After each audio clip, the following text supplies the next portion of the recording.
और रायपुर से ही अगली बड़ी खबर है, जहां आज सीएम भूपेश बघेल का राजनांदगांव और कांकेर दौरा है।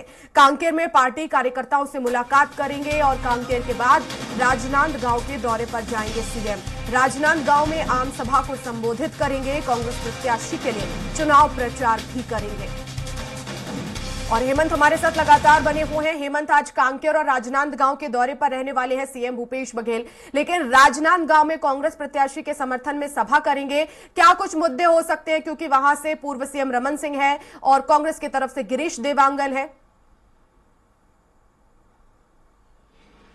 देखिए, मुख्यमंत्री भूपेश बघेल और तमाम कांग्रेस के नेता कल देर रात दिल्ली से लौट गए हैं और चूंकि पहले चरण का मतदान 7 नवंबर को होना है, इसलिए अब जो प्रचार की गति है वो कांग्रेस की ओर से तेज हो जाएगी।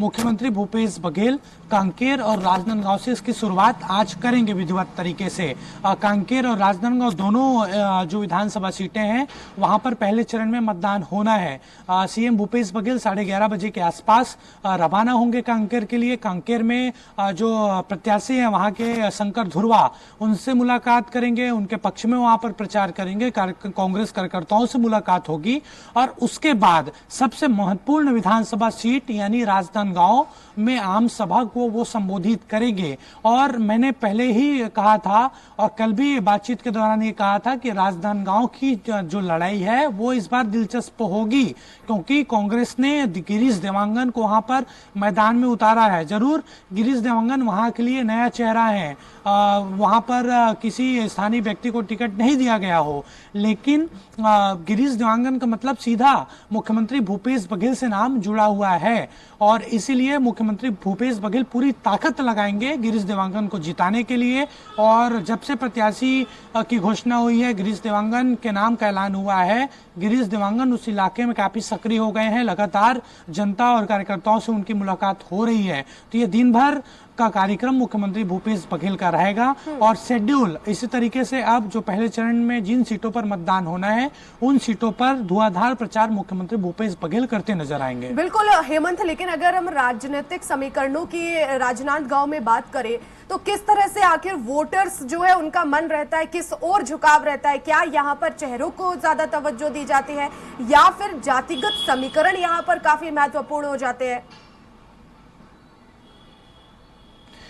देखिए, जातिगत जो फैक्टर है वो काम करता है राजनांदगांव में। और क्योंकि लगातार वहां से विधायक डॉक्टर रमन सिंह हैं, पूर्व मुख्यमंत्री भी वो रहे हैं और इतना आसान नहीं होगा उनका किला ढहाना राजनांदगांव में। और वहां पर जाति समीकरण की अगर मैं बात करूं तो ओबीसी समाज के साथ साथ वहां पर जो सामान्य वर्ग के मतदाता हैं वो बड़ी संख्या में हैं और सामान्य वर्ग के मतदाता ही हार और जीत का फैसला वहां पर करते हैं। एक तरीके से देखा जाए तो खासतौर पर राजनांदगांव शहर में एक बड़ा जनाधार डॉक्टर रमन सिंह का है और उस जनाधार को डगमगाना, उस जनाधार को खिसकाना बड़ी चुनौती गिरीश देवांगन के लिए रहेगी। हालांकि गिरीश देवांगन के लिए वहां के कांग्रेस के कार्यकर्ता कितना काम करते हैं वो भी चुनौती होगी उनके लिए। कितना प्रचार उनके लिए किया जाता है वो आगे चलकर देखा जाएगा। लेकिन राजनांदगांव ठीक है, डॉक्टर रमन सिंह का पलड़ा जरूर भारी होगा, लेकिन कुछ अंदरूनी इलाके हैं राजनांदगांव के जो स्थानीय यानी ग्रामीण स्तर के जो क्षेत्र हैं वहां पर डॉक्टर रमन सिंह का विरोध है। लोगों का साफ तौर पर कहना यही है कि डॉक्टर रमन सिंह ने ध्यान नहीं दिया क्षेत्र में। शहर में स्थिति ठीक है, लेकिन ग्रामीण इलाके में डॉक्टर रमन सिंह की स्थिति उतनी अच्छी नहीं है जितनी शहर के मुकाबले अगर देखा जाए तो।